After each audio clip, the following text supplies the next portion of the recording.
একটি জ্বলন্ত আগ্নেয়গিরির হৃদয়ে যেখানে লাভা ফুটন্ত আগুনের নদীতে প্রবাহিত হয়, সেখানে একটি অগ্নি টাইটানের জন্ম হয়, যার প্রতিটি পদক্ষেপ পৃথিবীকে গড়ে দেয়।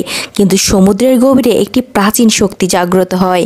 মহাসাগর টাইটান জেগে ওঠে, প্রচণ্ড ঢেউয়ের মধ্য দিয়ে ছুটে বেড়ায়, তার সাথে ঝড়, বিদ্যুৎ আর বজ্রপাত নিয়ে আসে।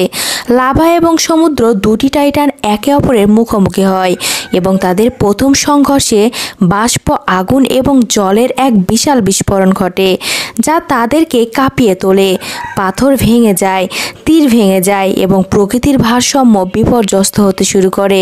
সূর্যগ্রহণের অন্ধকার ছায়ায় উভয় টাইটান তাদের চূড়ান্ত শক্তিকে ডেকে আনে, একটি জ্বলন্ত লাল লাভা সহ, অন্যটি প্রচণ্ড ঝড়ের শক্তি। এবং সেই মুহূর্তে বিশ্ব বুঝতে পারে, যখন আগুন এবং সমুদ্রের টাইটানরা সংঘর্ষে লিপ্ত হয়, তখন ধ্বংস ক্ষুদ্রাকৃতির দৃশ্যমান হয়।